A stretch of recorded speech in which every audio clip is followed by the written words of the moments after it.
Welcome to Faith and Freedom. For the next few minutes, we hope to inform, inspire, and encourage you as we discuss the legal victories and challenges to your fundamental freedoms and religious liberties. Faith and Freedom comes to you from Liberty Counsel, a civil liberties education and legal defense organization. Join us now as Matt Barber, the President and General Counsel of Liberty Counsel, explains the latest legal issues all across this country in the courtrooms of America. Liberty Counsel is winning the battle for your constitutional freedoms. Liberty Counsel appeared in federal court challenging the Obama health care plan. We'll talk about it today on Faith and Freedom. I'm Matt Barber, founder and chairman of Liberty Counsel and dean of Liberty University School of Law. Joining me is Matt Barber, director of cultural affairs for Liberty Counsel and associate dean for the law school. Well, Matt, the courtroom was packed. It was a small courtroom, but it was a federal courtroom, fairly new, in Lynchburg, Virginia, and it was packed from wall to wall. About 70 people were there. Even the jury box was filled mostly by Liberty Law students and people from Liberty University. And we were there to defend against the federal government's motion to dismiss our lawsuit against Obamacare. It was a 2-hour hearing, an hour for each side. We had 4 attorneys for the other side, 2 of which came down from the Department of Justice in Washington, D.C. But frankly, their arguments were not that good and not very persuasive. So now we're waiting for the judge to make his ruling on their motion to dismiss, and then after that, we will file a motion on the merits and get right to the very heart of this thing, and then the case will be moving up the appeals channel. Well, Matt, you made a really monumental argument. Liberty Counsel was the first private organization to file a lawsuit challenging Obamacare, filed ready to go and filed on the day that it passed into law and was signed into law. And, some of the other cases have gone forward. For instance, out in Florida, the one in Missouri, I believe it was. Richmond did not go forward. And then Michigan. Excuse me. And then the one in Richmond with Attorney General Cuccinelli has gone forward. Clearly, there seems to be the preponderance of judges here that are taking a look at this thing. I think are really kind of raising an eyebrow and saying the federal government has overreached here. And what arguments, was the government making? It sounded like this kind of same old to me. Well, they're putting up all types of roadblocks trying to get these cases dismissed so they don't have to reach the merits of the case. And that's what they did in Virginia. The Virginia judge rejected that, ruled against the federal government. They did that in Florida. The same thing happened there. The judge issued a great decision rejecting their motion to dismiss. Even the court in Michigan rejected their motion to dismiss. Now, that court ruled on the actual merits as well, and frankly, went the wrong way with a very ill-reasoned and shallow opinion. That one will be going up to the appeals court fairly soon. In our case, they did the same thing. They argued that there were certain reasons why you shouldn't go forward, and predominantly the reason was this. If you get down to the very core of it, that they clearly have the power to do what they are doing. That was their argument, and therefore there's no basis in law or fact for us to complain. They also say that even if the health care law is going to apply to our clients, which it obviously does, but they're saying that that is hypothetical.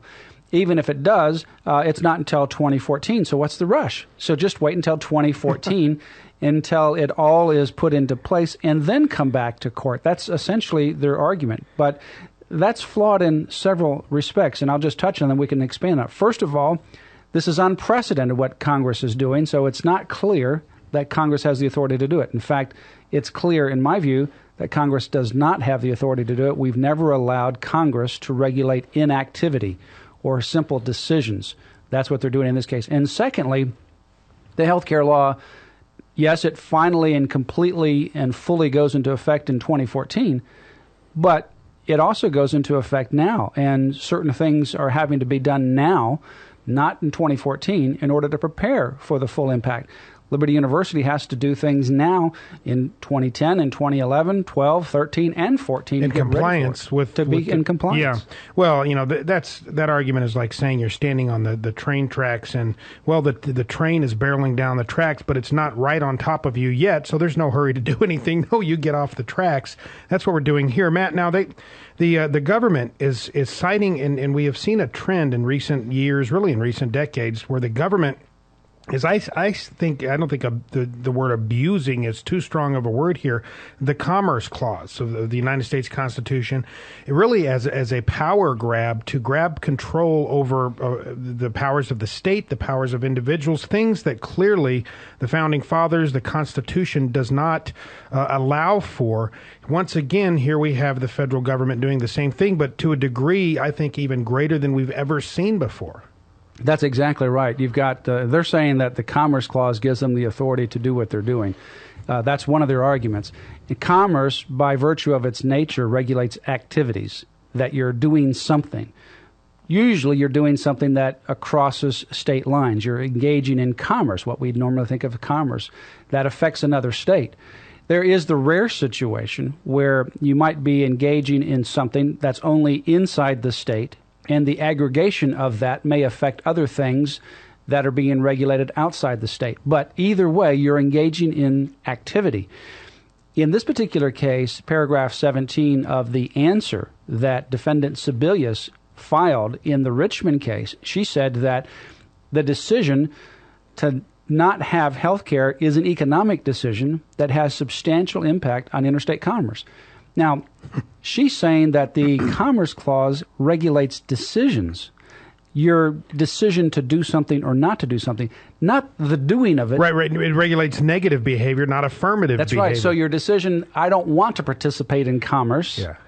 I don't want to be a part of this health care bill. I don't want to have health insurance, so you're not going to do anything. You're not going to affirmatively reach out and grab the insurance and participate in it.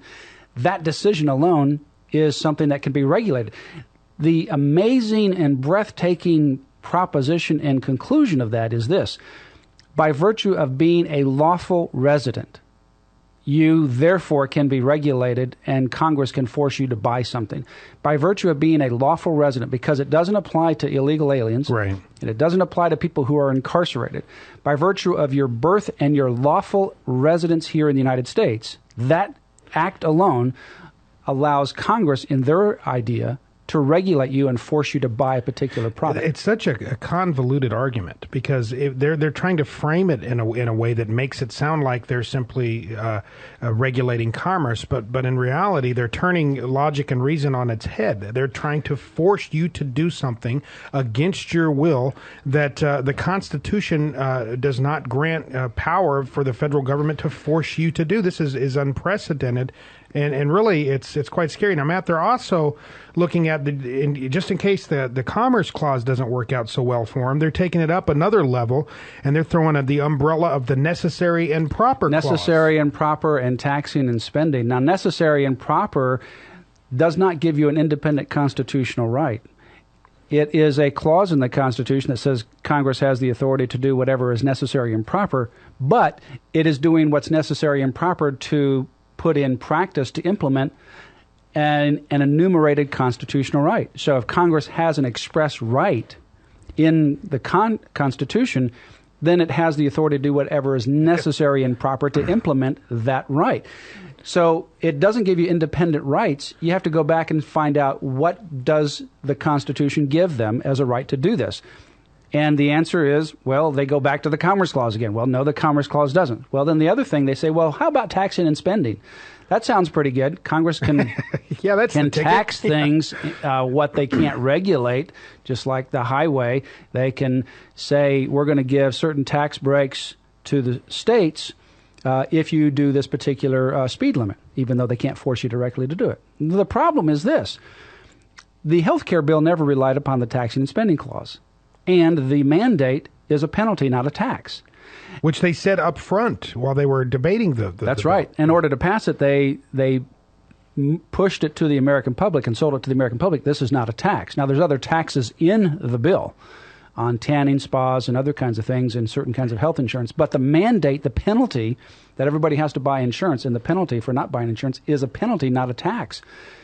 It's only during litigation that they've now tried to turn it around to say it's a tax. I know even in Florida, the judge there that looked at this case said that was an Alice in Wonderland argument. He said you can't have your cake and eat it too here. You can't have it both ways. And he pointed out how disingenuous an argument that was. That's exactly right. So they've tried to move for a litigation standpoint, but frankly, there is no basis for this case to be dismissed. So we're anticipating the court to come back with a decision rejecting the federal government's motion to dismiss. And then after that, we're going directly to the heart of this case. And that is this: Congress does not have the authority to force everyone in America, by virtue of just being a lawful American, to purchase a health care insurance product. Pure and simple. If they do, they have the authority to do everything and intrude on every aspect of our lives and liberty. Give us a call at Liberty Counsel. Stay with us and pray and help support this case financially. You can go to the website lc.org. You can also call 1-800-671-1776. That's 1-800-671-1776.